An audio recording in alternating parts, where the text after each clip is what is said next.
Cenários parecidos, mas nem tanto. Coladinhos na tabela de classificação, Corinthians e Inter se enfrentam neste domingo na Arena. 14º colocado do campeonato, o Timão está apenas um ponto acima do Inter, que aparece em 16º. Mas as duas equipes chegam em momentos diferentes. Enquanto o Corinthians vive a sua pior sequência dos últimos 3 anos, com 8 jogos sem vencer, o Inter tenta engrenar uma reação, depois de passar pela lanterna do campeonato. Já são 3 partidas de invencibilidade, com 2 vitórias e 1 empate.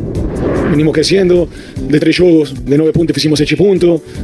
O time sigue crescendo, sigue sumando na tabela. Só se reverte uma situação como essa com trabalho, com entrega, com repetição e fazer os jogadores acreditarem novamente que nós possamos encontrar um caminho. E quem mais precisa dessa vitória no domingo é Dorival Júnior, que está cada vez mais pressionado no cargo. Tanto que na quinta-feira, os líderes da principal torcida organizada do clube foram ao CT para cobrar uma reação do time pela segunda vez em menos de um mês. Eu nunca trabalhei com créditos, eu sempre trabalhei com o dia a dia e com o momento das minhas equipes. E na busca por uma resposta, o Corinthians conta com a lei do ex. Antes de ser o protagonista do Timão, Yuri Alberto teve uma grande passagem pelo Inter. E na Arena ninguém marcou mais do que ele com a camisa alvinegra. Já são 50 gols. A torcida me dá uma moral e um apoio absurdo para eu poder estar alcançando esses grandes números. Eu me sinto muito orgulhoso e grato, a toda a equipe também por esse apoio. Não por acaso, nos últimos 2 jogos contra o Inter na Arena, Yuri não perdoou o ex-clube e marcou 5 vezes, para frustração da torcida colorada. Tenho muitas alegrias pro Internacional. Hoje tá no Corinthians, até eu acho que até merece ir pra seleção brasileira, mas é mágoa. Quando ele faz um gol contra o Inter, a forma como ele comemora não é normal, E para acompanhar o maior artilheiro da Arena, Dorival pode ter Lingard como titular pela primeira vez. Contra o Fluminense ele entrou no intervalo, mas não conseguiu evitar a derrota por 3-1. E agora fica a expectativa por uma boa estreia diante da torcida. I'm sure it'll be a special feeling for me to finally see the fans and embrace the fans and them to embrace me as well. Já no Inter, quem comanda o time é Alan Patrick. Mas Alejandro tenta se consolidar como referência do ataque colorado e vai para a Arena com moral depois do gol marcado no empate contra o São Paulo, que foi o primeiro dele no Brasileirão. Fui feliz, antecipei, fiz o gol e uma emoção muito grande fazer um gol com essa camisa. Essas são as armas de Inter e Corinthians na tentativa de não repetir a sina do confronto, já que nos últimos 10 anos foram 20 partidas entre as equipes, com apenas 4 vitórias alvinegras e 3 do Colorado, contra 13 empates. Só que dessa vez, um ponto não é o suficiente pra ninguém. É um ano que vai ser duro. Y sabemos que va a ser duro y hay que asumirlo. Entonces estamos procurando el equilibrio, ¿sí? ¿Para qué? Para sumar puntos, necesitamos sumar puntos. Entendo que tem que ter uma cobrança grande, porque o time onde a gente está jogando e a camisa que estamos representando é muito grande. Então, da parte nossa, sabemos, como falo, a responsabilidade que a gente carrega. Então, agora é momento de trabalhar mais ainda e de o domingo dar uma resposta, né? Fábio, oi. É? Nossa, uma brincadeirinha com o celular. Que foi uma polêmica nessa semana, viu, Fábio? Mas tô aqui no celular para receber a informação que Memphis está de volta ao Brasil. Ele deu uma viajadinha para tratar a lesão na coxa e tá de volta já no CT. Vai continuar o tratamento aqui no Brasil, viu? Mas aí eu vou desligar agora o telefone pra gente conversar a respeito do jogo. Não tem problema não. E aí, Fábio? Olha, na reportagem a gente ouviu aí muitos empates, né? Na história recente de Internacional e Corinthians, e eu apostaria em mais um na Arena. O Inter vem se recuperando no campeonato, Pesolano precisou de um tempinho para tentar acertar esse time. Parece que o Inter está começando a encaixar nesses últimos jogos, foi bem, sobretudo no primeiro tempo contra o São Paulo, na segunda etapa acabou tomando o gol no final. O Beira-Rio estava vazio, né? A torcida do Inter ainda voltando a acreditar um pouquinho no time. E o Corinthians não ganha de ninguém. O Corinthians não consegue ganhar 8 jogos sem ganhar. Esse é um problema do Dorival nas últimas temporadas, né? E o corintiano já percebeu isso. O Dorival sofreu com isso no São Paulo também. Mas você não acha que escolhe campeonato também? Porque é isso, ele não tem um time completo nas mãos, mas acaba priorizando Copas, né? Pode ser, mas é uma característica do time do Dorival nos últimos anos. É um time que joga muito bem, jogo decisivo, clássico, jogo grande, por isso vai bem mata-mata, por isso ganhou a Copa do Brasil com o Corinthians, ganhou a Copa do Brasil com o São Paulo, mas em jogo, entre aspas, normal, o time não consegue desempenhar. Já era assim no São Paulo, que a duras penas conseguiu completar o Campeonato Brasileiro aí sob o comando do Dorival, e tem sido assim com o Corinthians. Jogo normal, o Corinthians não joga, entre aspas, normal, tá, gente? Curitiba em casa. Mas são 38 jogos, França. Não ganhar 3 pontos agora, ganhar 3 depois. 3 pontos no jogo normal, né? São os mesmos 3 pontos contra o Palmeiras.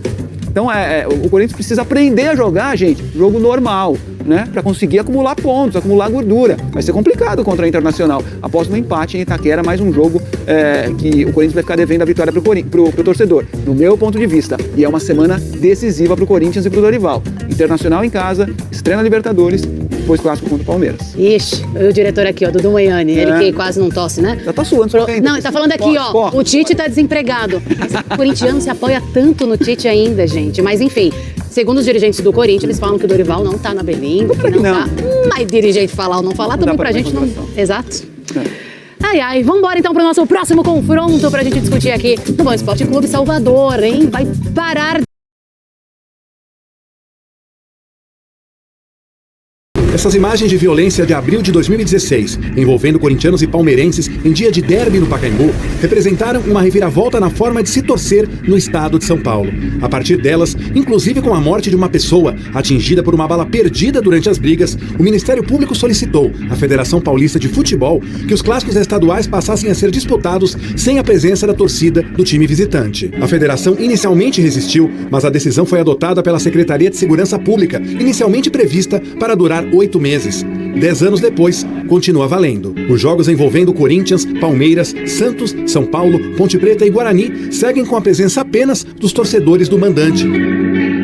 A medida trouxe um crescimento de 30% no público dos clássicos paulistas. Também representou uma queda superior a 90% nas ocorrências policiais nos estádios e adjacências em dias de jogos entre os rivais. Por outro lado, não encerrou as brigas entre as organizadas, que passaram a acontecer principalmente nas periferias, estações de trem e de metrô.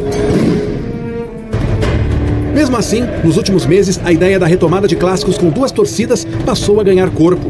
Vamos ouvir as partes envolvidas para saber o que pensam e qual a melhor forma de viabilizá-la. Há um ano, as torcidas organizadas elas vêm conversando entre si, elas vêm estabelecer um diálogo com as forças de segurança, com o Ministério Público, e aliado a toda a tecnologia que hoje as polícias dispõem, você consegue hoje trazer esse tema novamente para ser discutido e avaliado. Quem está atuando de forma direta a favor da medida é a Anatorg, Associação Nacional das Torcidas Organizadas, que conta com filiados em todo o país.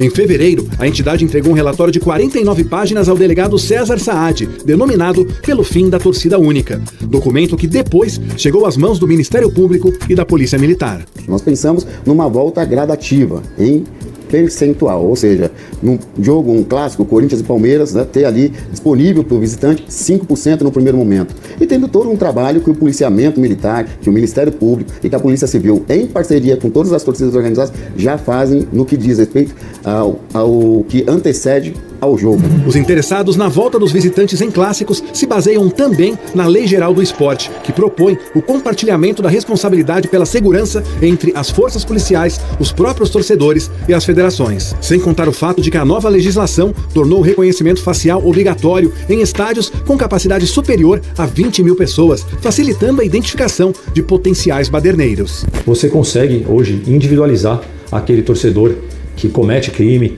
que vai para um jogo para poder brigar, e você consegue, através do reconhecimento facial, barrar, através de medida cautelar, ou impedir esse torcedor de entrar no estádio. O Ministério Público não se manifestou. Já a Polícia Militar informou que para abordar a política de torcida única é necessário embasamento com dados concretos que permitam a avaliação da medida na segurança pública do Estado. Esta análise, segundo a PM, considera não apenas a área próxima aos estádios, mas também os reflexos causados pelas partidas em outros pontos da cidade. Segundo a corporação, um estudo detalhado sobre o tema está sendo realizado para possibilitar um posicionamento sobre o assunto.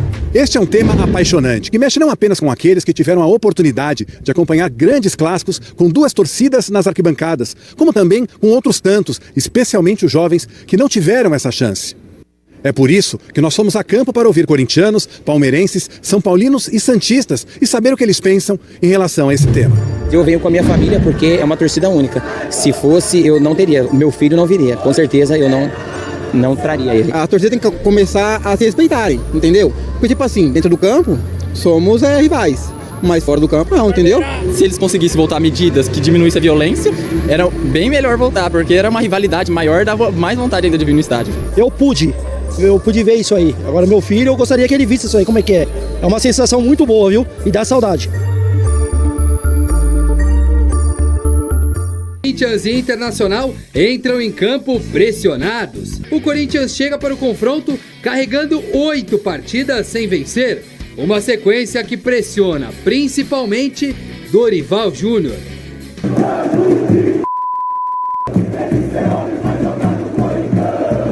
E é uma realidade muito dura pro corintiano, né? O que a gente pediu aqui é raça novamente, é vontade, que vença domingo. A verdade é que pro Internacional a felicidade também não tem sido tão frequente. Eram 2 vitórias seguidas no Brasileiro, tudo parecia bem. A terceira estava encaminhada. Mas o São Paulo conseguiu empate em pleno Beira-Rio. Frustração com a posição e olhar para a parte de baixo da tabela. E tome pressão. É um ano que vai ser duro. E sabemos que vai ser duro. E aqui assumi-lo. Se explicações dentro de campo estão difíceis, o Ronaldo tem uma teoria para isso. A teoria da fralda cheia. Eu não aguento, é uma choradeira. Aqui vai chorar. A fralda cheia, caralho. Ironias, brincadeiras e provocações à parte, o campo cobra de verdade. Corinthians pressionado, Internacional instável. Em jogo, a mesma urgência de vencer. Eu nunca trabalhei com créditos, eu sempre trabalhei com o dia a dia e com o momento das minhas equipes. Realmente é uma situação difícil, o mês de março foi muito complicado. Ao menos Dorival Júnior sabe que poderá contar com os retornos de Hugo Souza e Carrilho após a data FIFA, além de Ranieri, que cumpriu suspensão diante do Fluminense. Por outro lado, a equipe ainda não terá Matheus Bidu e Alan suspensos, enquanto Memphis, Guinegão, Caio César e Hugo seguem no departamento médico. O provável Corinthians tem Hugo Souza, Mateuzinho, Gabriel Paulista, Gustavo Henrique e Matheus Bidu. Meio campo com Matheus Pereira, Carrilho e André. Breno Bidon e o ataque com Jess Lingard e Yuri Alberto. Já o Internacional, comandado por Pesolano, terá a volta do goleiro Rocher, que estava a serviço da seleção uruguaia, e do atacante Vitinho, que cumpriu suspensão automática. Borré e Carboneiro, preservados na partida contra o São Paulo, devem retornar ao time titular. Em contrapartida, Félix Torres não pode atuar por questões contratuais, já que pertence ao Corinthians. E Bruno Tabata seguirá o protocolo de concussão após um choque de cabeça.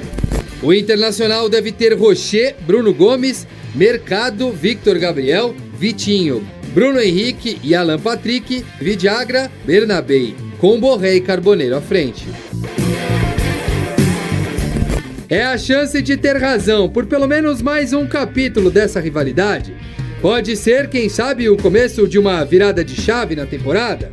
Tem São Paulo e Cruzeiro. São Paulo aí num momento delicado em relação ao seu treinador, o Roger Machado, até que começou bem com 2 vitórias, mas depois o time patinou, a torcida continua pegando no pé, vai encarar um Cruzeiro que está motivado pela primeira vitória no Campeonato Brasileiro e a chegada de um novo treinador, o Arthur Jorge. Aí tem o Coritiba encarando o Fluminense. Fluminense é o segundo colocado, está fazendo uma campanha incrível no comando do Zubeldia, não perdeu nenhuma no Maracanã, vai jogar fora, vai jogar em Curitiba, mas o Fluminense dos cariocas aí é um time que está realmente fazendo um trabalho sensacional com o Zubeldia desde o ano passado e agora está coladinho aí no primeiro lugar da competição, vai encarar o Curitiba, que também faz um campeonato razoável até esse momento. Vasco da Gama e Botafogo, o clássico, a grande sensação do futebol brasileiro até esse momento, que é o Vasco da Gama com o Renato Gaúcho, vai pegar um Botafogo em crise, numa situação delicada. Sábado acontece esse jogo lá no Rio de Janeiro, 9 da noite, sabadão de bola rolando, clássico lá no estádio do Maracanã. Agora no domingo nós teremos os seguintes jogos: a Chapecoense, que demitiu seu treinador, vai pegar o Vitória, que está aí para ficar fora da zona do rebaixamento. Tem Flamengo e Santos, o Flamengo que vem de um chocolate que levou do Red Bull Bragantino, 3-0, perdeu. Desculpe, só corrigindo, Vasco e Botafogo, eu falei Maracanã, o jogo vai ser em São Januário, na casa do Vasco da Gama.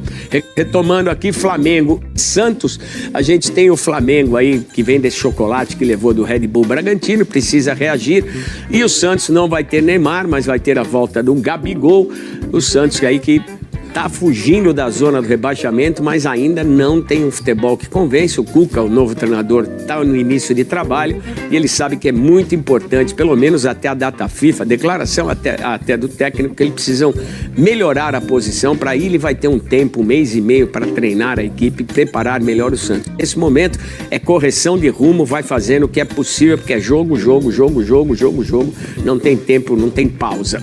E a gente segue falando aí dos confrontos do Campeonato Brasileiro no final de semana. Tem o Atlético Mineiro contra o Atlético Paranaense. O Atlético conquistou uma vitória boa, 4-0 na casa da Chapecoense, tá com moral, tem um treinador novo também. E o Atlético Paranaense, um time que começou até que bem o Campeonato Brasileiro, vamos ver se vai manter essa sequência, ele que veio da Série B. Aí tem Corinthians Internacional, um jogo difícil para as duas equipes. O Corinthians pela situação que vive, o Internacional que não consegue decolar no campeonato, e a gente vê aí um jogo tenso para os dois times aí. Se o Corinthians não ganhar, as cornetas vão soar mais forte ainda e o técnico Dorival Júnior pode de repente perder o seu emprego. Vai depender da direção, porque a torcida já está pegando no pé, não quer mais o treinador, está insatisfeita com a história, mas aí vai depender, ver se a direção vai ter peito para segurar o técnico Dorival Júnior. Aí tem Bahia e Palmeiras, jogo também da parte de cima da tabela, o Palmeiras defendendo a liderança do campeonato, Mirassol tentando encontrar um caminho, vai encarar o Red Bull Bragantino, que está numa situação melhor no campeonato, num momento melhor no que diz respeito a jogar futebol, a confiança, a credibilidade dentro de campo. E para fechar a rodada, o Grêmio encara o Remo, que é o lanterna do campeonato, jogando em casa. O Grêmio tem tudo para somar mais 3 pontos.